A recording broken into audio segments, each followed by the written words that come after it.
Assalamualaikum warahmatullahi wabarakatuh. Perkenalkan, nama saya Ferian Bahtiar Yusuf. Di sini saya akan menjelaskan mengenai Museum Astronomi. Berikut adalah poin-poin yang akan saya jelaskan di video kali ini. Poin pertama adalah tema. Di sini saya mengusung tema Smart Museum, Smart People, and Smart Nation. Maksudnya, museum yang cerdas membentuk masyarakat yang cerdas, dan masyarakat yang cerdas menciptakan negara yang cerdas. Maka dalam hal ini museum berperan besar sebagai agen perubahan yang mengedukasi masyarakat. Dengan kata lain, tema yang saya usung ini merupakan upaya untuk mengedukasi masyarakat dengan mewujudkan museum yang tidak hanya melestarikan ilmu pengetahuan dan nilai sejarah, namun juga mempunyai kekuatan untuk membawa perubahan pada masyarakat bahkan negara. Lanjut ke studi preseden. Di sini ada dua bangunan. Yang pertama ada bangunan Shanghai Astronomy Museum. Menurut arsiteknya yaitu Thomas J. Wong, ide besar dari Museum Astronomi Shanghai adalah untuk menanamkan pengalaman mendalam tentang materi pelajaran ke dalam desain dan memberikannya bahkan sebelum pengunjung memasuki gedung. Dan di akhir kunjungan, pengunjung akan mendapatkan momen puncak yang langsung berhubungan dengan langit. Dilihat dari gambar sebelah kiri. Gambar kiri merupakan interior dari Shanghai Astronomy ini, dan sebelah kanan adalah eksteriornya. Sistem struktur yang dipakai oleh Shanghai Astronomy yaitu sistem curved truss. Bahkan baik dari si bolanya atau si domnya, dan juga di seluruh masa bangunannya menggunakan curved truss. Dilihat dari gambar kiri dan kanan. Lanjut ke Hayden Planetarium. Museum ini berbentuk kubus dan di dalamnya terdapat bola ikonik. Bangunan ini juga menyediakan pameran langsung, pengalaman interaktif, teknologi yang meresap, media dan tayangan waktu nyata yang memfasilitasi pembelajaran di setiap tingkat. Tidak hanya itu, museum ini juga mendramatisasi studi tentang bumi dan ruang angkasa serta menarik minat anak-anak bahkan orang dewasa untuk mengunjungi museum tersebut. Museum ini menggunakan dua sistem, yaitu curved truss dan flat truss. Untuk curved truss sendiri dipakai di bola ikoniknya, sedangkan untuk flat truss dipakai di kubus bangunannya. Lanjut ke site inventory, bagian physical attribute. Di sini saya menunjukkan arah matahari. Jika dilihat dari pelajar pejuang, matahari terbit dari belakang kiri site dan akan tenggelam di depan kanan site. Hal ini membuat bagian tengah site akan terkena langsung panasnya matahari karena tidak adanya vegetasi di tengah site tersebut. Untuk lokasi site-nya berada di Jalan Pelajar Pejuang nomor 123, Turangga, Kecamatan Lengkong, Kota Bandung, Jawa Barat. Untuk luasan site-nya kurang lebih 8.000 meter persegi. Di sini saya akan menunjukkan kondisi site. Kondisi site dari site sendiri bisa dibilang stabil karena berada di tanah yang tidak berkontur atau datar, dan tanahnya pun dapat meresap air hujan dengan baik. Dilihat dari gambar 1, site lebih tinggi dari jalan utama, yaitu Jalan Pelajar Pejuang. Lanjut ke suhu dan arah angin. Bisa dilihat dari gambar ya. Nah, untuk site inventory yang kedua adalah bagian biological attribute. Vegetasi. Tidak terlalu banyak vegetasi di dalam site, hanya ada di beberapa titik aja, yaitu titik A dan titik B, yang terdapat beberapa pohon palm. Dan untuk di luar site, vegetasi berada di titik C sampai titik D, mempunyai beberapa vegetasi yang berfungsi sebagai peneduh para pejalan kaki. Untuk pohon yang terdapat di titik C dan D akan dipertahankan karena sudah berfungsi dengan baik, sedangkan di titik A dan B akan menyesuaikan kembali dengan kebutuhan desain.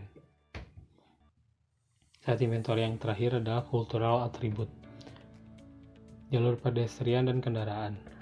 Dilihat dari gambar sebelah kanan, jalur A dan jalur B merupakan jalur pedestrian dan jalur C adalah jalur kendaraan seperti kendaraan motor, mobil, bus, dan truk. Tetapi di jalan C tidak terdapat jalur khusus untuk sepeda. Kendaraan umum yang melewati site yaitu ada 2 bus dan angkot. Untuk bus jurusan di Patiukur Jatinangor dan angkot jurusan Kalapa Buah Batu. Di gambar sebelah kanan ada titik A1 dan titik A2. Nah, untuk A1 ini idealnya akan menjadi jalan masuk ke dalam site dan A2 akan menjadi jalan keluarnya. Kebisingan dan drainase. Kebisingan hanya dari depan site dikarenakan terdapat jalan raya. Dan untuk drainase terbilang sudah cukup baik karena dengan lebar 80-100 meter dan kedalaman 100 cm, drainase tersebut sudah dapat dikatakan drainase yang baik, tetapi kekurangannya hanya ada satu, yaitu berbau tidak sedap dan perlu dibersihkan. Jika dilihat dari gambar B, sumber listrik berada di sepanjang jalur pedestrian A. Untuk view dan existing bangunan. Untuk existing bangunan yang akan dipertahankan ada berada di titik A, yaitu bangunan masjid, dan masjid ini akan tetap dipertahankan. Pada view C terdapat jalan menuju pemukiman warga. Pada view B menunjukkan Hotel Harrison Ultima yang terdapat tepat di sebelah kiri site, dan view D menunjukkan pom bensin berada tepat di sebelah kanan site. Lanjut ke analisis site. Analisis matahari. Tapak merupakan ruang terbuka, maka banyak menerima cahaya matahari, sehingga diperlukan penyesuaian desain. Karena bangunan dengan tema smart ini untuk beberapa ruangan perlu menjadi gelap dan beberapa ruangan pun tetap untuk membutuhkan cahaya matahari. Lihat dari gambar kiri dan kanan.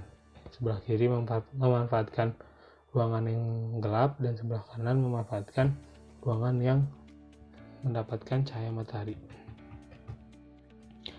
Analisis vegetasi.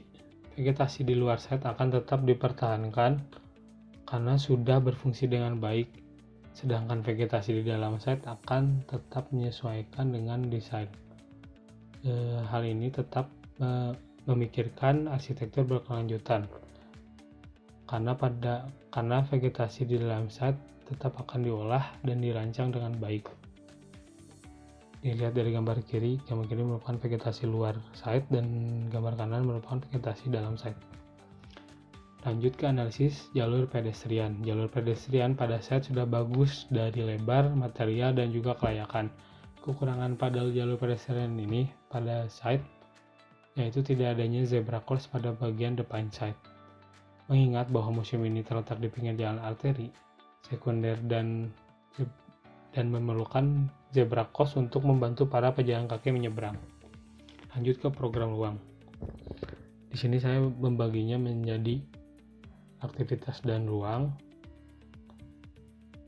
dan juga besaran dan mendapatkan besaran ruangannya.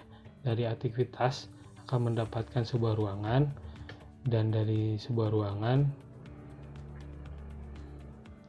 akan mendapatkan besaran area, besaran ruangan dan juga besaran area. Nah, ini adalah luas total.